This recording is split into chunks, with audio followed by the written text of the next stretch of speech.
Ayan, for today's video guys, gusto ko lang i-share sa inyo about this very interesting video na ginawa ko. First time in my life na gawin ko to guys, kasi alam niyo naman, nandito ako sa malayo, sa abroad, and then this is my first time to do. Actually, bisikleta ko naman to, sa akin naman to, kaso nga lang mga more than 2 months na yata siyang na-stuck kasi nga na flat yung gulong niya sa harapan. So hindi ko siya ginagamit, and then nung gitry ko siya nagibombahan, hindi na nag-i-stay yung hangin. So that means may butas siya. So naka-stuck lang siya doon sa likod, and then one day nagbomba itong anak ni boss ko. Binombahan niya yung kanyang bicycle.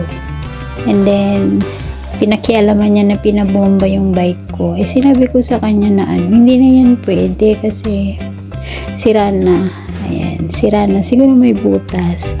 And then, ayun guys, not expected talaga na inorderan niya pala ako online. Ayan, inorderan niya ako online yung buo yan, yung interior at saka yung gulong niya, gulong na nasa labas. So, inorder niya yan nung dumating. So, sino nga ba ang gagawa? Diba? Sa akin yung bike, kailangan lang ipagawa ko sa kanya.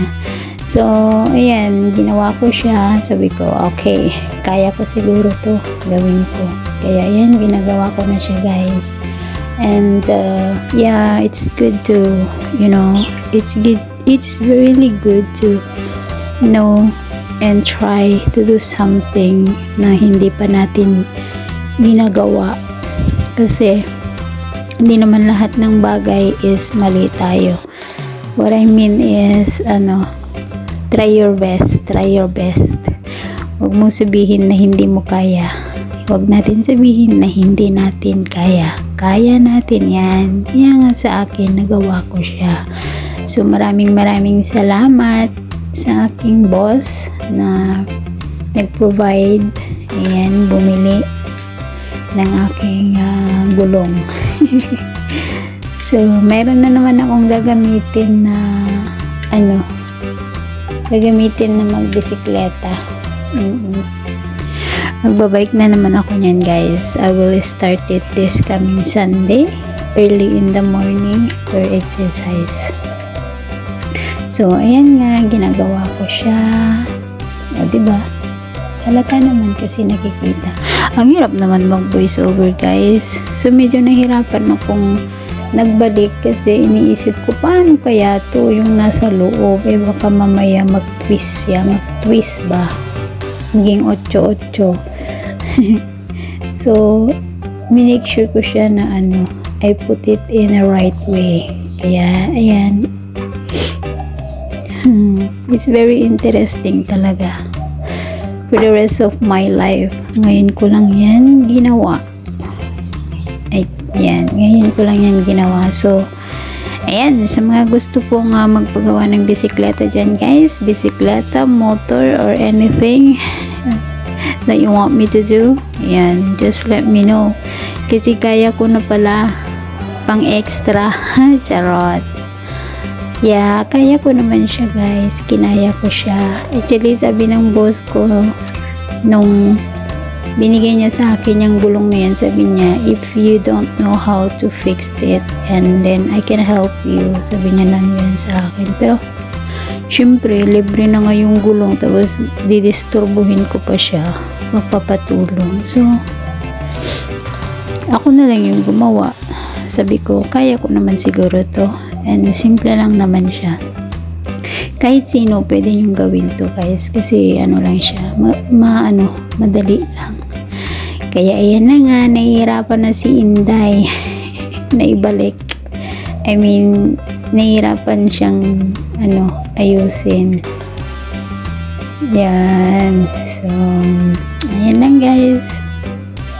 Ganyan talaga ang buhay. Kung wala tayong karamay, wala tayong kasama, single ka. Charot! Ayan. Just do it by yourself.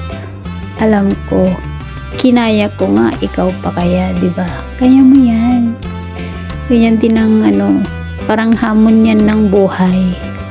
Kung hindi ka marunong dumiskarte sa iyong buhay, walang mangyayari. Ganyan din yan, di ba?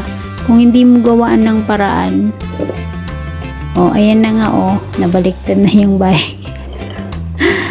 Ayan, natapos na rin ni Inday. So, ngayon, ibabalik na niya yan. Sa katangahan niya, first time nga diba? Inilagay muna yung gulong bago binaliktad yung bisikleta.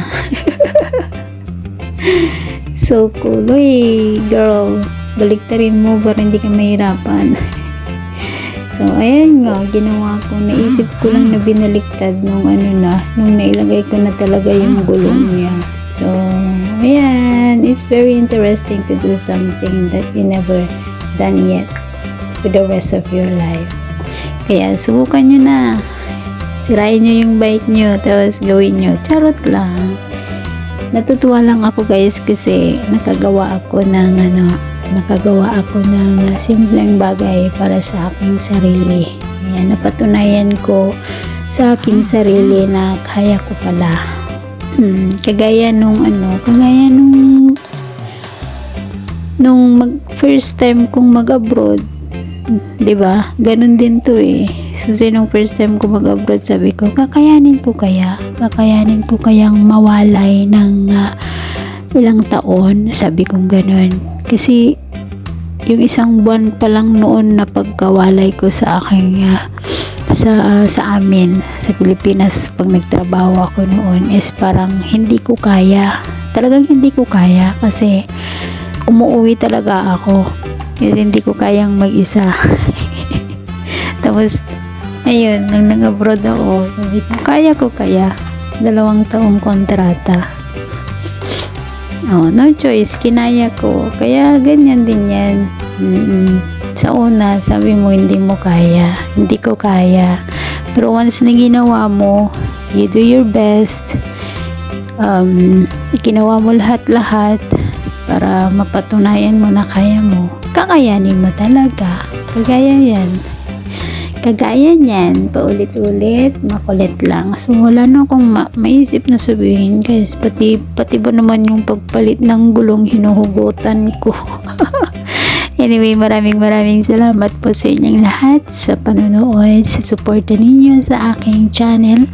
Sana hindi po kayo magsawang magsuporta sa akin. Ayan, kahit na minsan hindi na ako nakakapag-support, pero nandiyan pa rin kayo, mga loyal friends na sumusuporta. Maraming salamat po sa inyo lahat. And ang hirap kasi mag voice over, guys. Hindi ko alam kung ano yung sasabihin ko, kung ano-ano na lang. So, ayan nga, nung naibalik ko na siya, problema ko, bomba. So, ayan, bomba. Pero hindi ako yung nagbomba dyan. Binambahan din nila boss ko. Binambahan din ng boss ko yan. Yung boss ko at saka yung anak niya. So, ayan. Wala na akong masabi. Just keep watching, guys. And thank you once again. Thank you. And God bless everyone. Please watch until the end. Chup chup.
Ready na, ready na.